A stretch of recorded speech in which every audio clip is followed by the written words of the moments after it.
मेरे पास सैकड़ों लोगों के उदाहरण है, एक उदाहरण उसका भी देना चाहूँगा। एक व्यक्ति को बहुत भारी नुकसान हो गया, लाखों का दान करने वाला 10-5 हज़ार के लिए मोहताज हो गया।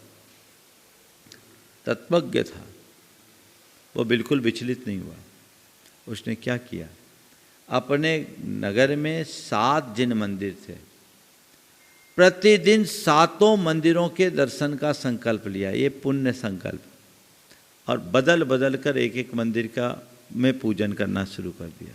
पैदल जाके 7 मंदिर का दर्शन करना और पूजन करना, 46-47 टेम्परेचर में भी ये काम करना, और 11 बजे 10:30 11 बजे घर लौटकर मुंह में पानी डालना, ये नित्य का क्रम था। 6 महीने बीते। नासिक में उसकी एक प्रॉपर्टी लिटिगेशन में पड़ी हुई थी। सामने वाला खुद आगे आकर के समझौता कर लिया और वो प्रॉपर्टी करोड़ों में बिक गई। बोला महाराज, इसके 15 दिन बाद भोपाल में MP नगर में हमारी एक प्रॉपर्टी थी, हमारे पिताजी के ज़माने की ली हुई, जिसका हमको कोई पता ही नहीं था। प्रॉपर्टी हमारे नाम पर है, इसका हमें पता नहीं, पिताजी की ली हुई थी, और पिताजी बहुत पहले चले गए थे। दलाल का फ़ोन आता है, भैया ये प्रॉपर्टी तुम्हारे नाम की है, इसके कागजात हैं, पता कर लो, और अगर तुम्हें इसे सल्टाना है तो सल्टा दो। उसने उसको सल्टाया, बड़ी प्रॉपर्टी थी, करोड़ों का स्वामित्व मालिक बन गया, और आज पहले से और अच्छी स्थिति में है। यह है अंतराय के निवारण का उदाहरण। तो पुण्य की केवल वांछा मत करो, पुण्य की भावना भाव, और पुण्य की भावना भाने के साथ पुण्य का संपादन करो। समझ गए? उसमें संपादन यानी कार्य करो, पुण्य का कर्म करो, पुण्य करने में जुट जाओ, तब पुण्योपार्जन होगा। तो जिनेंद्र भगवान की पूजा से, पात्रगत दान से, व्रतों के पालन से और उपवास से पुण्य अर्जित होता है। व्रत अंगीकार करना चाहिए, छोटे छोटे व्रत लेते रहना चाहिए, और व्रतों के निमित्त से भी उपवास करना चाहिए। हमारे यहाँ महिलाएं तो फिर भी कर लेती है, पुरुषों को तो मोक्ष का लाइसेंस प्राप्त है। उनके अंदर उत्साह ही नहीं, उन्हें लगता नहीं कि मुझे कोई अतिरिक्त पुण्योपार्जन की आवश्यकता है। और चौथी बात जो इससे रिलेटेड की, पुण्य का वितरण करो। पुण्य का वितरण करने का मतलब आप पुण्योपार्जन कीजिए, औरों को पुण्योपार्जन का अवसर प्रदान कीजिए। इससे क्या होगा? इससे आपका नेटवर्क बढ़ेगा, और नेटवर्क ऐसा बढ़ेगा कि आपके निमित्त से जितने लोग पुण्य करेंगे उसका 6वां हिस्सा आपके पास आता रहेगा, 16.25%। केवल पुण्य करना नहीं, आप लोग उसको क्या बोलते हैं? चेन मार्केटिंग होती ना, क्या बोलते हो?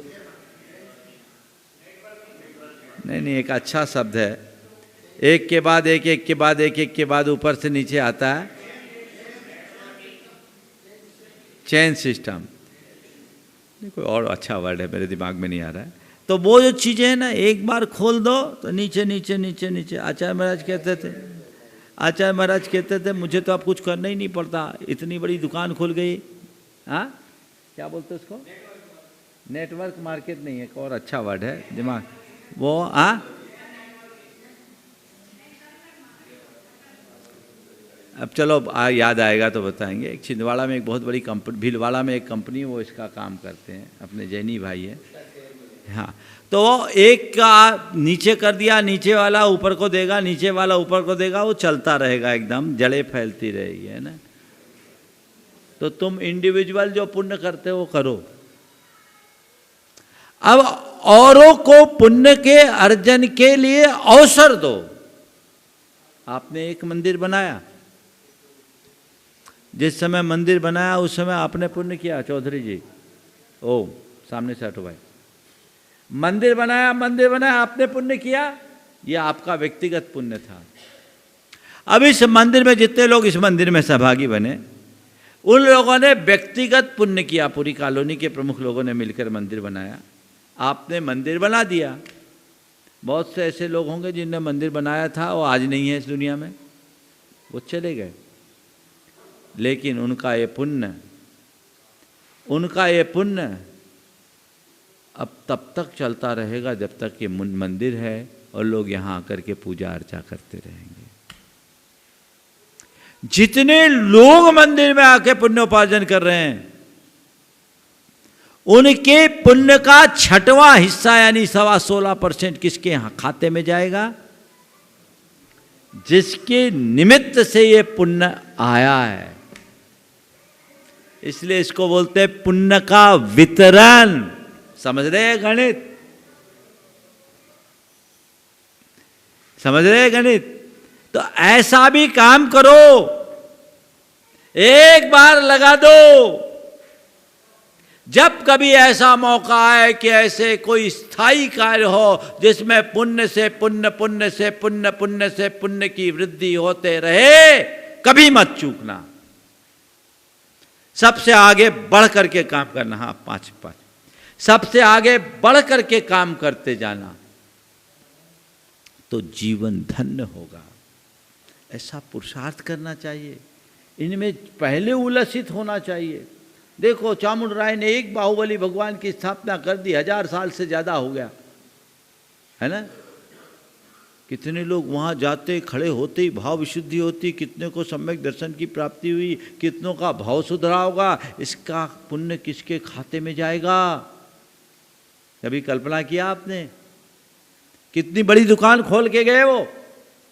और सुनो, चामुंडराय ने अपना भगवान बाहुबली को भी स्थापना की, उसने अपनी हवेली भी बनाई होगी, उनके संतान भी होंगे। चामुंडराय की हवेली का कोई अता पता है? चामुंडराय के वंशजों का कोई अता पता है? अरे वंश तो सबका मिट जाता है। यहाँ कितने लोग हैं जिनको अपने परदादा का नाम पता है? बोलो। परदादा एक बता रहे, वो घर में वंशावली लिखी होगी तो शायद हो, जिनके घरों में लिखी उनको पता होगा। देखा किसने? परदादा, सरदादा, उससे आगे 4-5 पीढ़ी के आगे कोई नहीं जानता और पीढ़ियां नष्ट हो जाती है। लेकिन परमार्थ में जो नियोजित होता है वो शाश्वत रह जाता है। गोमटेश आज भी है और उसके कारण चामुंडराय का नाम आज भी है। धन नाशवान है, परमार्थ शाश्वत है। इसलिए पुण्य के वितरण, हम पुण्य का संपादन करें, औरों को पुण्य कमाने का अवसर मिले, ऐसे अवसर तैयार करें, ऐसी भूमिका बनाएं। ये हमारी दृष्टि में होना चाहिए। अगर आपको मेरी वीडियो अच्छी लगती है तो प्लीज़ मेरे चैनल को लाइक करें, शेयर करें और सब्सक्राइब करें। Thank you.